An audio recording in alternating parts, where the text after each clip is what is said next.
നമസ്കാരം, പുതിയൊരു വീഡിയോയിലേക്ക് എല്ലാവർക്കും സ്വാഗതം. നമ്മൾ ഇന്ന് ഡിസ്കസ് ചെയ്യാൻ പോകുന്നത് എക്കണോമിക്സ് ആണ് കേട്ടോ. എക്കണോമിക്സിനകത്ത് വേഗത്തില് റിവിഷൻ നോക്കുകയാണ്.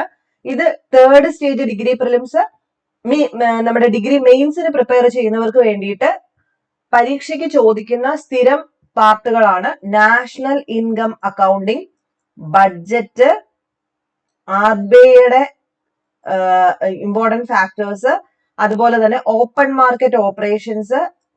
ഈ ഇപ്പൊ ഇത്രയും പോയിന്റ്സ് ഉണ്ടല്ലോ, ഇത് സ്ഥിരമായിട്ട് ഇപ്പൊ ചോദിക്കുന്നുണ്ട്.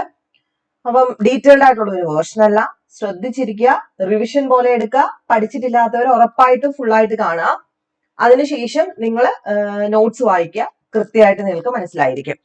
ആദ്യമായിട്ട് നമ്മൾ പറയാൻ പോകുന്നത് എന്താണ് ദേശീയ വരുമാനം എന്ന് പറയുന്നതാണ്. ഒരു രാജ്യത്ത് ഒരു വർഷം ഒരു രാജ്യത്ത് ഒരു വർഷം ഉൽപ്പാദിപ്പിക്കുന്ന സാധനങ്ങളുടെയും സേവനങ്ങളുടെയും ഭാഗമായിട്ട് നമുക്ക് ടോട്ടൽ ലഭിക്കുന്ന വരുമാനമാണ് എന്ത്? നാഷണൽ ഇൻകം, ദേശീയ വരുമാനം എന്ന് പറയുന്നത്. ഒരു രാജ്യത്തിന് ഉയർന്ന ദേശീയ വരുമാനം ഉണ്ട് എന്ന് പറഞ്ഞു കഴിഞ്ഞാൽ അതിന്റെ അർത്ഥം എന്താണ്? രാജ്യം സാമ്പത്തികമായിട്ട് വളരെയധികം മുന്നിലാണ് എന്നാണ് അർത്ഥം, അല്ലെ? ദേശീയ വരുമാനം ലഭിക്കുന്ന മേഖലകളെ നമ്മൾ പ്രധാനമായിട്ട് നമ്മുടെ ഇന്ത്യയെ സംബന്ധിച്ച് കാർഷിക മേഖല, വ്യാവസായിക മേഖല, സേവന മേഖല എന്നിങ്ങനെ തിരിച്ചിട്ടുണ്ട്. Primary, secondary, tertiary. പ്രൈമറി ആണ് കാർഷിക മേഖല, സെക്കൻഡറി ആണ് വ്യാവസായിക മേഖല, ടെറിഷറി ആണ് സേവന മേഖല എന്ന് പറയുന്നത് ആണല്ലോ. അപ്പം ദേശീയ വരുമാനം കണക്കാക്കുന്നതിന്റെ ലക്ഷ്യങ്ങൾ സ്ഥിരമായിട്ട് ചോദിക്കാറുണ്ടല്ലോ. ഒന്ന് ഈ പറഞ്ഞ കൂട്ട് തന്നെ സമ്പദ്ഘടനയിൽ ഓരോ മേഖലയിൽ നിന്നും എത്രത്തോളം വരുന്നുണ്ടെന്ന് മനസ്സിലാക്കാൻ, സമ്പദ് വ്യവസ്ഥ നേരിടുന്ന പ്രശ്നങ്ങൾ പഠിക്കാനായിട്ട്, അതുപോലെ വിവിധ പദ്ധതികൾ ആസൂത്രണം ചെയ്യാനും അത് നടപ്പിലാക്കാനും ഗവൺമെന്റിനെ സഹായിക്കുന്നതിന്, ഉൽപാദനം, വിതരണം, ഉപഭോഗം തുടങ്ങിയ സാമ്പത്തിക പ്രവർത്തനങ്ങളുടെ പരിമിതികള്, മേന്മകള് കണ്ടെത്തുന്നതിനൊക്കെയാണ് നമ്മൾ നാഷണൽ ഇൻകം കാൽക്കുലേറ്റ് ചെയ്യപ്പെടുന്നത്. ഇനിയും ഇവിടെ സ്ഥിരമായിട്ട് ചോദിക്കുന്ന കുറച്ച് കാര്യങ്ങളുണ്ട്.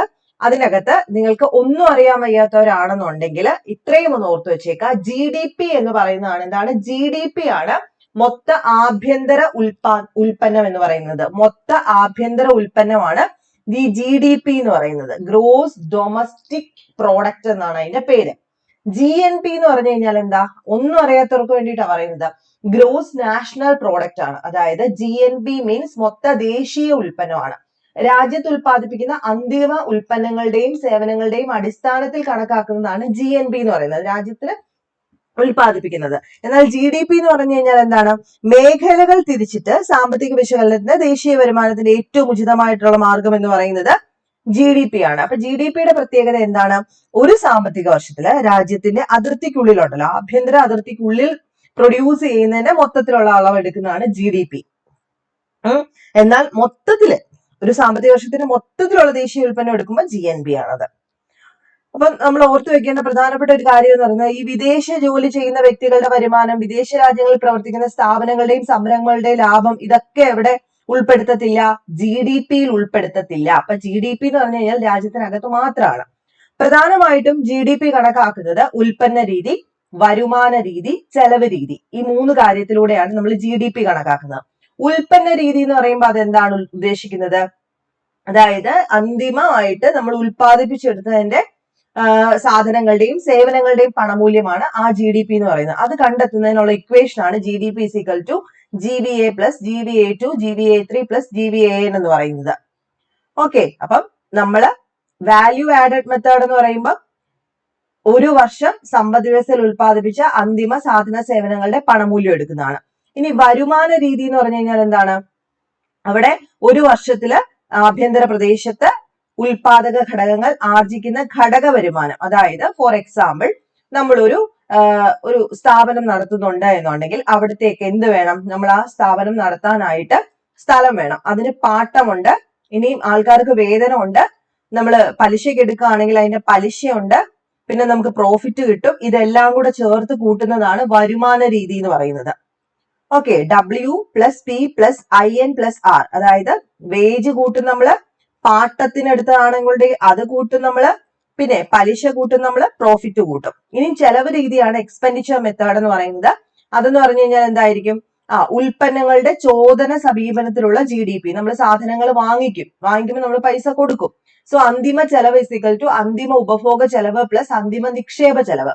C plus I എന്നുള്ളതാണ്. അതാണ് സ്വകാര്യ അന്തിമ ഉപഭോഗ ചെലവ്, അന്തിമ നിക്ഷേപ ചെലവ്, ഗവൺമെന്റിന്റെ അന്തിമ ചെലവ്, അറ്റ കയറ്റുമതി, അതായത് കയറ്റുമതി ചെയ്യും, ഇറക്കുമതി ചെയ്യും, ഇങ്ങനെ പല കാര്യങ്ങളുണ്ട്. ഇതെല്ലാം കൂടെ ചേർത്തിട്ടാണ് നമ്മൾ എക്സ്പെൻഡിച്ചർ മെത്തേഡ് കണക്കാക്കുന്നത്. ഇങ്ങനെ 3 രീതിയിലാണ് GDP പ്രധാനമായിട്ടും കണക്കാക്കുന്നത്. ഉൽപ്പന്ന രീതി, വരുമാന രീതി, ചെലവ് രീതി. തെറ്റിക്കരുത്. ഇതങ്ങനെ ചോദിച്ചു കാണാറില്ല. എന്നാൽ ഈ ഒരു ചോദ്യം ചോദിച്ചു കാണാറുണ്ട്. ഇത് റിവിഷൻ ആയതുകൊണ്ട് തന്നെ നമ്മൾ ഡീറ്റെയിൽഡ് ആയിട്ട് പറയുന്നില്ല. ശ്രദ്ധിച്ചു നോക്കിക്കേ. GDP നമ്മൾ പറഞ്ഞു ആഭ്യന്തര അതിർത്തിക്കകത്തുള്ളത് മാത്രമാണ് എടുക്കുന്നത്.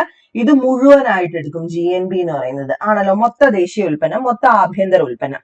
ഒരു വർഷം രാജ്യത്തിന്റെ ആഭ്യന്തര പ്രദേശത്ത് ഉൽപ്പാദിപ്പിച്ച അന്തിമ സാധന സേവനങ്ങളുടെ പണമൂല്യമാണ് GDP. ഒരു വർഷം രാജ്യത്ത് ഉൽപ്പാദിപ്പിച്ച അന്തിമ സാധന സേവനങ്ങളുടെ പണമൂല്യമാണ് GNP. ഇനി നോക്കിയേ, GDP at factor cost is equal to GDP at market price minus അറ്റ പരോക്ഷ നികുതി NIT. ഇതൊക്കെ പ്രീവിയസ് ചോദ്യമാണ്. GDP യെ ഫാക്ടർ കോസ്റ്റിൽ കാണണമെങ്കിൽ GDP യുടെ മാർക്കറ്റ് പ്രൈസിൽ നിന്നും അറ്റ പരോക്ഷ നികുതി കുറയ്ക്കണം.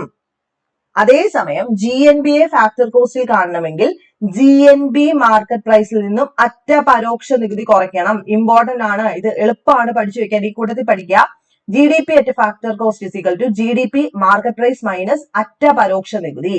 അതുപോലെ തന്നെ GNB factor cost is equal to GNB at market price minus അറ്റ പരോക്ഷ നികുതി. ഇനി NDP അറ്റ ആഭ്യന്തര ഉൽപ്പന്നം നമുക്ക് കണ്ടുപിടിക്കണം. That is NDP. NDP is equal to national ആയിട്ടുള്ള അറ്റ ആഭ്യന്തര ഉൽപ്പന്നം is equal to GDP minus തേയ്മാനം. ആ ഒരു തേയ്മാന ചെലവ് ഉപയോഗിക്കുമ്പോൾ വില കുറയോ നമ്മൾ പഠിച്ചിട്ടില്ലേ? അപ്പം NDP അറ്റ ആഭ്യന്തര ഉൽപ്പന്നം is equal to GDP യിൽ നിന്നും തേയ്മാനം കുറയ്ക്കണം.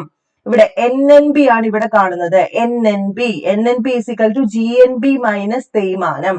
ഇതും ചോദിച്ചിട്ടുണ്ട്. Then NDP at factor cost, ഈ പറയുന്ന അറ്റ ആഭ്യന്തര ഉൽപ്പന്നം factor cost is equal to NDP market price minus അറ്റ പരോക്ഷ നികുതി.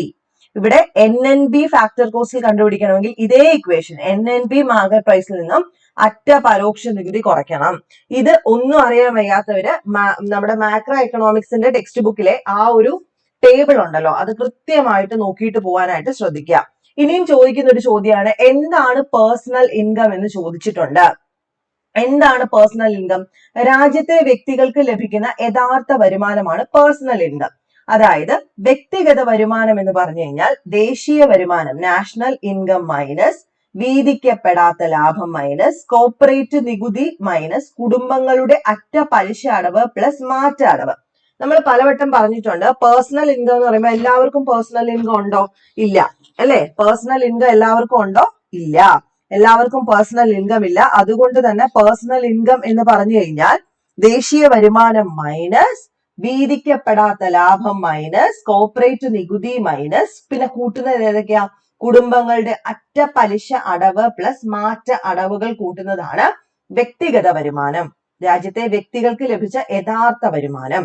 അടുത്തത് വ്യക്തിഗത വിനിമയ യോഗ്യ വരുമാനം എന്ന് പറയും, PDI എന്ന് പറയും. എന്താണ് PDI എന്ന് വെച്ച് കഴിഞ്ഞാൽ എന്താണ്? നോക്കിക്കേ, യഥാർത്ഥ ഉപഭോഗത്തിനായിട്ട് വ്യക്തികൾക്ക് ലഭിക്കുന്ന, അതായത് എന്റെ കയ്യിൽ വരുന്ന യഥാർത്ഥ പൈസ.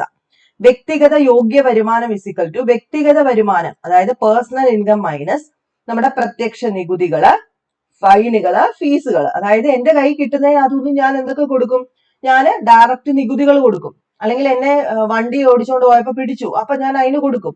എനിക്ക് പല പല ഫീസുകൾ വേണ്ടി വരുമായിരിക്കും, ഗവൺമെന്റിൽ എന്തെങ്കിലുമൊക്കെ അടയ്ക്കേണ്ടി വരും. ഇതൊക്കെ അടച്ചതിന് ശേഷം എന്റെ കയ്യിൽ കിട്ടുന്നതാണ് എന്റെ യഥാർത്ഥ വിനിമയ യോഗ്യ വരുമാനം എന്ന് പറയുന്നത്. ദാറ്റ് ഈസ് കോൾഡ് വ്യക്തിഗത വിനിമയ യോഗ്യ വരുമാനം, PDI. അടുത്ത നോക്കി, GDP സങ്കോചം അഥവാ GDP ഡിഫ്ലേറ്റർ എന്താണെന്ന് നോക്കാം. നാമമാത്ര GDPയും യഥാർത്ഥ GDPയും തമ്മിലുള്ള അനുപാതമാണ് ഈ ഒരു സംഭവം. GDP ഡിഫ്ലേറ്റർ അഥവാ GDP സങ്കോചം എന്താണ്?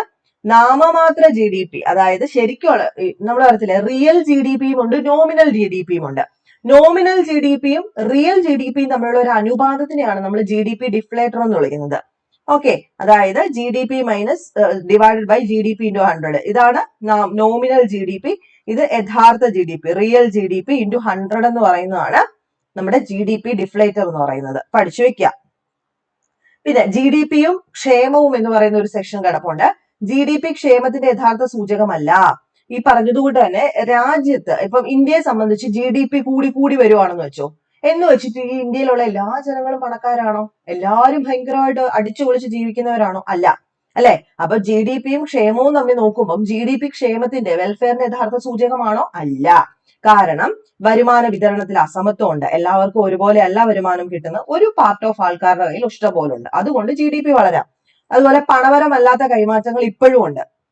അല്ലെ? വീട്ടമ്മമാര് രാവിലെ തൊട്ട് വൈകുന്നേരം വരെ വീട്ടിൽ കിടന്ന് പണിയെടുക്കുന്നു. അവർക്ക് പൈസ ഉണ്ടോ? ഇല്ല. അതുപോലെ ഇപ്പോഴും ചിലയിടത്ത് ഒന്നിന് പകരം ഒന്ന് എന്നുള്ള രീതിയിലേക്ക് വരുന്നുണ്ട്.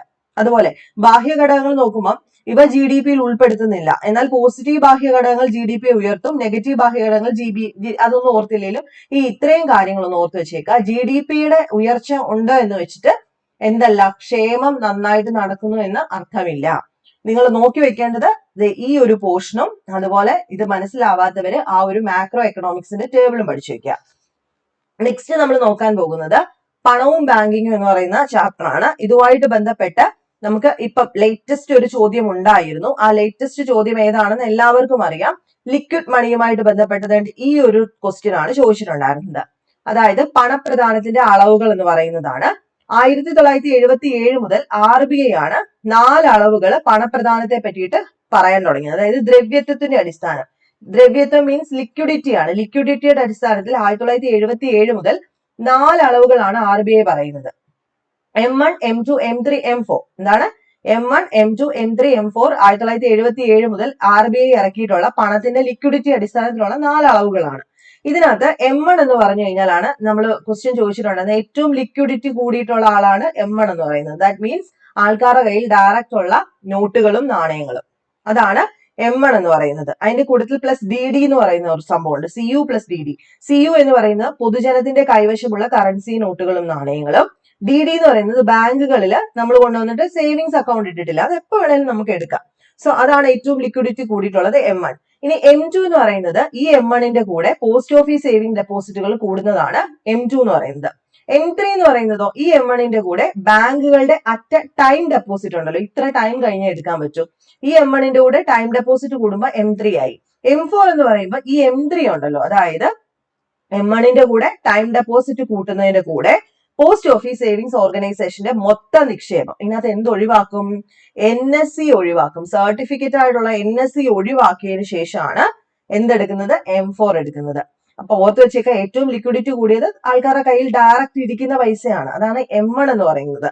നമ്മുടെ നിക്ഷേപം, അതായത് സേവിങ്സ് അക്കൗണ്ട് എപ്പോ വേണേലും എടുക്കാം, അത് പ്ലസ് നമ്മുടെ കയ്യിലുള്ള പൈസ. M2 എന്ന് പറയുമ്പോൾ അങ്ങനെയല്ല, ഇതിന്റെ കൂട്ടത്തില് പോസ്റ്റ് ഓഫീസ് സേവിംഗ് ഡെപ്പോസിറ്റ് കൂട്ടും. M3 എന്ന് പറയുമ്പോൾ ഈ M1ന്റെ കൂടെ എന്ത് കൂട്ടും? ടൈം ഡെപ്പോസിറ്റ് ബാങ്കിലെ കൂട്ടും. M4 എന്ന് പറയുന്നതാണ് ഏറ്റവും ലിക്വിഡിറ്റി കുറഞ്ഞതാണ്. M3യുടെ കൂടെ ഈ ഒരു നാഷണൽ സർട്ടിഫിക്കറ്റ് ഒഴികെയുള്ള ഉണ്ടല്ലോ പോസ്റ്റ് ഓഫീസിലെ, അത് കൂട്ടി ഒഴികെയുള്ള പോസ്റ്റ് ഓഫീസ് സേവിങ്സ് ഓർഗനൈസേഷന്റെ മൊത്തം നിക്ഷേപം കൂട്ടുന്നതാണ് M4 എന്ന് പറയുന്നത്. അതിനകത്ത് ഏറ്റവും കൂടിയ ദ്രവ്യത്വം M1നാണ്, ഏറ്റവും കുറഞ്ഞത് M4നാണെന്ന്. ഇനി കുറഞ്ഞ ഏതാണെന്ന് ഇനി പരീക്ഷയ്ക്ക് ചോദിച്ചാൽ M4 എന്ന് എഴുതിക്കോണം.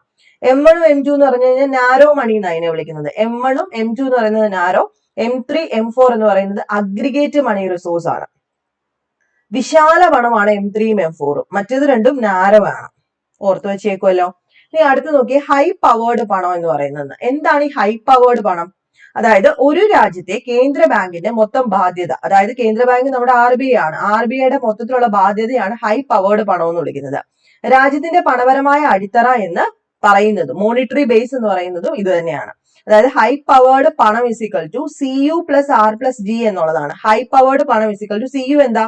കറൻസികളും നാണയങ്ങളുമാണ് ഈ CU എന്ന് പറയുന്നത്. R എന്ന് പറയുന്നത് റിസർവ്ഡ് ആയിട്ടുള്ള പണം, G എന്ന് പറയുന്നത് ഗവൺമെന്റിന്റെ RBIയിലെ നിക്ഷേപമാണ് G എന്ന് പറയുന്നത്. സോ ഹൈ പവേർഡ് പണം is equal to CU currency note plus currency plus നാണയം പ്ലസ് റിസർവ്ഡ് ആയിട്ടുള്ള പണം പ്ലസ് RBIയില് ഗവൺമെന്റ് നിക്ഷേപം, ഇതെല്ലാം കൂടെ കൂട്ടുന്നതാണ് ഹൈ പവേർഡ് പണം. അതായത് ഇപ്പം നിലവിൽ RBIയുടെ കയ്യിലുള്ള പണം. അടുത്തത് മണി മൾട്ടിപ്ലയർ എന്ന് പറയുന്നത്, പണസൃഷ്ടി എന്ന് പറയുന്നതാണ്. നോക്കിയാൽ ജസ്റ്റ് നോക്കിയാൽ മതി. ഒരു സമ്പദ് വ്യവസ്ഥയിലെ പണപ്രദാനത്തിന്റെ ശേഖരവും ഹൈ പവേർഡ് പണത്തിന്റെ ശേഖരവും തമ്മിലുള്ള അനുപാതം. പണപ്രദാനത്തിന്റെ ശേഖരം, അതായത് ആ പണം വരുന്നതിന്റെ ആ ഒരു സേവിങ്സും ഹൈ പവേർഡ് പണം ഇല്ലേ, അതായത് ഇപ്പോൾ കറൻസി, ഇപ്പോൾ നാണയം, അതുപോലെ റിസർവ്ഡ് ആയിട്ടുള്ള പണം, ഗവൺമെന്റ് RBIയിലുള്ള നിക്ഷേപം, ഇതും അതുപോലെ ഈ പണത്തിന്റെ പ്രധാനത്തിന്റെ ശേഖരം, ഇത് തമ്മിലുള്ള ആ ഒരു റേഷ്യോ എടുക്കുമ്പോഴാണ് മണി മൾട്ടിപ്ലയർ പണസൃഷ്ടി എന്ന് പറയുന്നത്. ഓക്കെ, അതായത് എം ഡിവൈഡഡ് ബൈ എച്ച് എന്നാണ് ഇവിടെ സൂചിപ്പിക്കുന്നത്. അതായത് മൊത്ത പണപ്രധാന ശേഖരം ഡിവൈഡഡ് ബൈ ഹൈ പവേർഡ് പണം, ദാറ്റ് ഈസ് കോൾഡ് പണസൃഷ്ടി. ഇതിനകത്ത് എം ഗ്രേറ്റർ ദാൻ 1 ആവുന്ന സമയത്തിന് എം ഗ്രേറ്റർ ദാൻ എച്ച് ആയിരിക്കും. എം എന്ന് പറഞ്ഞു കഴിഞ്ഞാൽ ഇവിടെ എന്താണ്? മൊത്ത പണപ്രധാന ശേഖരം. എച്ച് എന്ന് പറയുന്നത് ഹൈ പവേർഡ് പണം. അപ്പൊ എപ്പോഴും വേണ്ടി ഇത്, അതായത് നമ്മുടെ കയ്യിലുള്ള ആ ഒരു മൊത്ത പണപ്രധാന ശേഖരം എന്ന് പറയുന്നത് ഹൈ പവേർഡ് പണത്തിനേക്കാളും കൂടുതലായിരിക്കണം. ഹൈ പവേർഡ് പണം എന്ന് പറയുന്നത് നിങ്ങൾ ഇങ്ങനെ ഓർത്താൽ മതി, അത് ബാധ്യതയാണ്. നമ്മൾ പറയില്ലേ, അത് തിരിച്ചു കൊടുക്കേണ്ടതാണ്, അല്ലെങ്കിൽ എപ്പോ വേണേലും ആവശ്യം വരുന്നതാണ്, അല്ലെങ്കിൽ ഗവൺമെന്റ് നമ്മൾ പഠിച്ചിട്ടുണ്ട് ആവശ്യമുള്ളപ്പോൾ കൊണ്ടുവന്ന് ബോണ്ട് കൊടുക്കും, അല്ലെങ്കിൽ ആവശ്യമുള്ളപ്പോൾ വിറ്റഴിക്കും എന്നൊക്കെ. അത് നമുക്ക് തിരിച്ചു കൊടുക്കേണ്ട, അല്ലെങ്കിൽ ഒരു ബാധ്യത പോലെ എടുക്കുന്നതാണ് എപ്പോഴും എന്ന് പറയുന്നത് ഹൈ പവേർഡ് പണം എന്ന് പറയുന്നത്. അങ്ങനെ ഓർത്ത് വെച്ചേക്കാം. ലാസ്റ്റ് വണ്ണാണ് ഫിയറ്റ് മണി എന്ന് പറയുന്നത്. കറൻസി നോട്ടുകൾ, നാണയങ്ങൾ എന്നിവയാണ് ഫിയറ്റ് മണി. ഇവയുടെ മുഖവില ആന്തരിക വിലയേക്കാളും കൂടുതലാണ്. ഇവ ലീഗൽ ടെൻഡറുകളാണ്. അപ്പൊ കറൻസി നോട്ട്, നാണയത്തിനെ ചേർത്തിട്ടാണ് നമ്മൾ ഫിയറ്റ് പണം എന്ന് വിളിക്കുന്നത്. ഓർത്ത് വെച്ചിരുന്നാൽ മതി. അതുകൊണ്ട് ഈ ഒരു സെക്ഷൻ ഒന്നുകൂടെ നോക്കിയിട്ട് പോണേ. അടുത്തത് ബാങ്കിങ്ങുമായിട്ട് ബന്ധപ്പെട്ടതാണ്. ബാങ്കിങ് എന്ന് പറയുമ്പോൾ പ്രധാനമായിട്ട് നമ്മൾ വാണിജ്യ ബാങ്കുകളെ പറ്റിയിട്ട് പഠിക്കാറുണ്ട്. വാണിജ്യ ബാങ്കുകളെ പറ്റിയിട്ട് പഠിക്കുമ്പോൾ വാണിജ്യ ബാങ്കിന്റെ ചുമതല എന്ന് പറയുന്നത് എന്തൊക്കെയാ? നമ്മൾ എന്തൊക്കെ ചെയ്യാറുണ്ട്? വാണിജ്യ ബാങ്കിൽ കൊണ്ടുവന്ന് നിക്ഷേപിക്കാറുണ്ട്. വാണിജ്യ ബാങ്കിൽ നിന്നും നമ്മൾ പലിശയ്ക്ക് കടമെടുക്കാറുണ്ട്, അല്ലെ? സ്ഥിരമായിട്ട് കൊണ്ട് നിക്ഷേപിക്കുന്നവരുണ്ട്, സാമ്പാദ്യ നിക്ഷേപങ്ങൾ ചെയ്യുന്നവരുണ്ട്, അതുപോലെ വായ്പ അവർ കൊടുക്കാറുണ്ട്, നമ്മൾ വായ്പ വാങ്ങിക്കാറുണ്ട്, ഓവർ ഡ്രാഫ്റ്റ് ഉണ്ട്, ഹൗസിംഗ് വായ്പകളുണ്ട്, വിദ്യാഭ്യാസ വായ്പകൾ കൊടുക്കാറുണ്ട്, ഉപഭോക്തൃ വായ്പകൾ കൊടുക്കാറുണ്ട്, തുടങ്ങിയ പല ജോലികളും അവർക്കുണ്ട്, അല്ലെ? വായ്പകൾ സൃഷ്ടിക്കാറുണ്ട്. അതാണ് പ്രൈമറി. ഇനി ദ്വിതീയ ധർമ്മങ്ങൾ നോക്കുന്ന സമയത്ത് ഏജൻസി ധർമ്മങ്ങളും ഉണ്ട്, പൊതു ഉപയുക്തതാ ധർമ്മങ്ങളും ഉണ്ട്. അതായത് ഏജൻസി ധർമ്മങ്ങൾ എന്ന് പറയുമ്പോൾ ധനമാറ്റം, ഒരു സ്ഥലത്ത് നിന്ന് മറ്റൊരു സ്ഥലത്തേക്ക് പൈസയെ കൊടുക്കുക, ഇടപാടുകാരുടെ ഫണ്ടുകളുടെ മാറ്റം, മരണ പത്ര വ്യവസ്ഥകൾ നടപ്പിലാക്കുക, ഇതൊക്കെ അവരുടെ പ്രൈമറി അല്ല സെക്കൻഡറി ഘടകങ്ങളാണ്. പ്രധാനമായിട്ടും അവരുടെ പ്രൈമറി ജോലി എന്ന് പറയുന്നത് വായ്പ സ്വീകരിക്കുക, വായ്പ കൊടുക്കുക, അല്ലെങ്കിൽ എന്താണ് സ്ഥിരമായിട്ട് ഡെപ്പോസിറ്റിന് സഹായിക്കുക, അതൊക്കെ അവരുടെ പ്രൈമറി ജോലിയാണ്. പിന്നെ ഈ ലോക്കർ കൊടുക്കുക, വിദേശ നാണയങ്ങൾ വാങ്ങുക, ഡിമാൻഡ് ഡ്രാഫ്റ്റ് പുറപ്പെടുവിക്കുക, ATM കാർഡും ഡെബിറ്റ് കാർഡ്, ഇതൊക്കെ ടെലിമാർക്കറ്റിംഗ്, ഇതൊക്കെ അവരുടെ സെക്കൻഡറി ജോലികളാണ്. ഓക്കെ. അതുപോലെ അവരുടെ ഡെവലപ്മെന്റ് ആയിട്ടുള്ള ധർമ്മങ്ങളാണ്, അതായത് ഭാവിയിലേക്ക് ചെയ്യുന്ന കാര്യങ്ങളാണ്. പശ്ചാത്തല വികസനത്തിന് വായ്പകൾ നൽകുക, ഗ്രാമീണ വികസനത്തിന് വായ്പ നൽകുക, സ്വയം തൊഴിലിന് വായ്പ നൽകുക എന്ന് പറയുന്നത് ഭാവിയിലേക്ക് അവരെ ഉയർത്താൻ വേണ്ടിയിട്ട്, അല്ലെങ്കിൽ ബാങ്ക് ഉയരാനും നാട് ഉയരാനും വേണ്ടിയിട്ട് ചെയ്യുന്ന കാര്യങ്ങളാണ്. പിന്നെ നമുക്കറിയാം RBI പറ്റിയിട്ട് സ്ഥിരമായിട്ട് ചോദിക്കാറുണ്ട്. RBIയുടെ പ്രധാനപ്പെട്ട നമ്മുടെ കേന്ദ്ര ബാങ്ക് ആണ് RBI. RBIയുടെ ധർമ്മങ്ങൾ എന്ന് പറയുന്നത് കറൻസി നോട്ട് അച്ചടിച്ചിറക്കുക, 1 രൂപയും നാണയങ്ങളും ഒഴികെ, അല്ലെ? 1 രൂപയും നാണയങ്ങളും ഒഴികെ എല്ലാം അച്ചടിച്ചിറക്കുന്നതൊക്കെ ഇദ്ദേഹമാണ്. എന്നാ നിലവിൽ വന്നത്? 1935 ഏപ്രിൽ മാസം 1-ാം തീയതി. ഇത് എപ്പോഴും ചോദിക്കും, എല്ലാവർക്കും അറിയാം. ഗവൺമെന്റിന്റെ ബാങ്ക് എന്നറിയപ്പെടുന്നു, ബാങ്കുകളുടെ ബാങ്ക് എന്നറിയപ്പെടുന്നു, ബാങ്കുകളുടെ അവസാന രക്ഷകൻ എന്നറിയപ്പെടുന്നു, വാണിജ്യ ബാങ്കുകളുടെ ഇടപാടുകൾ തീർക്കുന്ന കേന്ദ്രമാണ്, വിദേശ നാണയത്തിന്റെ സൂക്ഷിപ്പുകാരനാണ്, വായ്പാ നിയന്ത്രണം നടപ്പിലാക്കുന്നു, റിപ്പോർട്ടുകളുടെ പ്രസാധകനാണ്, അല്ലെ? സാമ്പത്തിക സ്ഥിതി വിവരങ്ങളൊക്കെ പ്രസിദ്ധീകരിക്കുന്ന ഇദ്ദേഹമാണ്. ഇനി വായ്പാ നിയന്ത്രണ മാർഗങ്ങൾ സ്ഥിരമായിട്ട് ചോദിക്കാറുണ്ട്. ഏതൊക്കെയാണത്? ഇതിനകത്ത് തുറന്ന വിപണി പ്രവർത്തനമാണ് എപ്പോഴും ചോദിക്കുന്നത്, ഓർത്തു വെച്ചേക്ക. ബാങ്ക് റേറ്റ് ഒന്നാമത്തെ. താഴെ പറയുന്നതിനകത്ത് വായ്പാ നിയന്ത്രണ മാർഗങ്ങളായത് ഏതൊക്കെയാ, അല്ലാത്തത് ഏതൊക്കെയെന്ന് ചോദിക്കാം. 1 ബാങ്ക് റേറ്റ്, പണത്തിന്റെ പ്രധാനം വായ്പ നിയന്ത്രിക്കാൻ കേന്ദ്ര ബാങ്ക് സ്വീകരിക്കുന്ന പണനയമാണിത്. 1 ബാങ്ക് റേറ്റ്. കേന്ദ്ര ബാങ്കുകൾ വാണിജ്യ ബാങ്കുകൾക്ക് വായ്പ കൊടുക്കുകയും ബില്ലുകൾ റീഡിസ്കൗണ്ട് ചെയ്യുമ്പോഴും ഈടാക്കുന്ന ഒരു നിരക്കാണ് bank rate.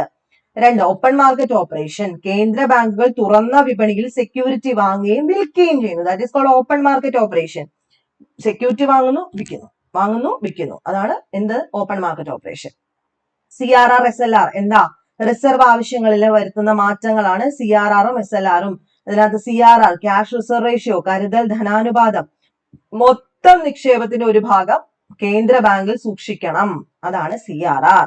SLR statutory liquidity ratio, ബാങ്കുകൾ മൊത്തം നിക്ഷേപത്തിന്റെ ഒരു ഭാഗം ആസ്തിയായിട്ട് സൂക്ഷിക്കുന്നു, സ്വർണമായിട്ടോ സെക്യൂരിറ്റി ആയിട്ടോ സൂക്ഷിക്കുന്നു. SLR മൊത്തം നിക്ഷേപത്തിന്റെ ഒരു പാർട്ട് കേന്ദ്ര ബാങ്കിൽ സൂക്ഷിക്കുന്നു, മൊത്തം നിക്ഷേപത്തിന്റെ ഒരു ഭാഗം ആസ്തികളിൽ സൂക്ഷിക്കുന്നു, അത് SLR.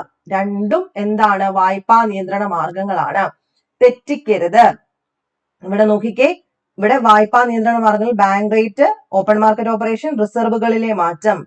പണപ്പെരുപ്പ സമയത്തും പണച്ചുരുക്ക സമയത്തും എന്ത് ചെയ്യുന്നു? Bank rate. പണപ്പെരുപ്പ സമയത്ത് ഇൻഫ്ലേഷൻ, ഡിഫ്ലേഷൻ സമയത്ത് എന്ത് സംഭവിക്കുന്നു? ബാങ്ക് റേറ്റ് ഉയർത്തുന്നു. ഡിഫ്ലേഷൻ സമയത്ത് കുറയ്ക്കുന്നു. തുറന്ന വിപണി പ്രവർത്തനങ്ങള്. ഇൻഫ്ലേഷൻ സമയത്ത് സെക്യൂരിറ്റി വിൽക്കും, ഡിഫ്ലേഷൻ സമയത്ത് സെക്യൂരിറ്റി വാങ്ങും. റിസർവുകളിലെ മാറ്റം, ഇൻഫ്ലേഷൻ വരുമ്പോ ഇത് ഉയർത്തും, ഇത് കുറയ്ക്കും പണ ചുരുക്ക സമയത്ത്. അത് സ്ഥിരമായിട്ട് ചോദിക്കാറുണ്ട്. അടുത്തതും സ്ഥിരം ചോദ്യമാണ്. സ്റ്റെറിലൈസേഷൻ. എന്താണ് സ്റ്റെറിലൈസേഷൻ? ബാഹ്യമായിട്ടുണ്ടാകുന്ന ആഘാതങ്ങളിൽ നിന്നും സമ്പദ് വ്യവസ്ഥയെ സുസ്ഥിരമാക്കുന്ന RBIയുടെ പ്രവർത്തനമാണ് സ്റ്റെറിലൈസേഷൻ. വിദേശ നാണയത്തിന്റെ അമിത പ്രദാനം ഉണ്ടാകുമ്പോൾ തുല്യമായ സെക്യൂരിറ്റികൾ വിൽക്കുന്നു. അങ്ങനെ തുറന്ന വിപണി പ്രവർത്തനത്തിലൂടെ പണപ്രദാനത്തെ കോൺസ്റ്റന്റ് ആയിട്ട് നിലനിർത്തുന്നു. ഇതാണ് സ്റ്റെറിലൈസേഷൻ എന്ന് പറയുന്നത്. ധാർമ്മിക പ്രേരണ, വായ്പാ റേഷനിങ്, പ്രത്യക്ഷ നടപടി, ഇതുകൂടെ നോക്കാം. ഒന്നും നോക്കിയില്ലെങ്കിലും ഈ സ്റ്റെറിലൈസേഷനും ഈ മുകളിൽ പറഞ്ഞ കാര്യം ഉണ്ടല്ലോ, ഇത് കൃത്യമായിട്ട് നോക്കിയാലും മതി. അപ്പൊ ഇത്രയും ഞാൻ പറയുന്നുള്ളൂ. നമുക്ക് നെക്സ്റ്റ് ബഡ്ജറ്റ് ഒരു സെക്ഷൻ ആയിട്ട് തന്നെ എടുക്കാം. ഇതിനകത്ത് എന്തെങ്കിലും സംശയം ഉണ്ടെങ്കിൽ നിങ്ങൾ ചോദിക്കണം കേട്ടോ. വേണമെങ്കിൽ ഞാൻ ഒന്നുകൂടെ ഡീറ്റെയിൽഡ് ആയിട്ട് പറയാൻ റെഡിയാണ്. നമ്മൾ ഇത് ഡീറ്റെയിൽഡ് ആയിട്ട് മൊത്തം, പ്രത്യേകിച്ച് RBIയുടെ ഫുൾ ഓപ്പൺ മാർക്കറ്റ് ഓപ്പറേഷനെ പറ്റിയിട്ട് ഞാൻ നേരത്തെ ബോർഡിൽ എടുത്തൊരു ക്ലാസ് ഉണ്ട്. ആവശ്യക്കാർ ചോദിച്ചാൽ ഞാനത് എവിടെന്നെങ്കിലും എടുത്തിട്ട് ലിങ്ക് തരാം. നെക്സ്റ്റ് വീഡിയോയിൽ കാണാം. ബൈ.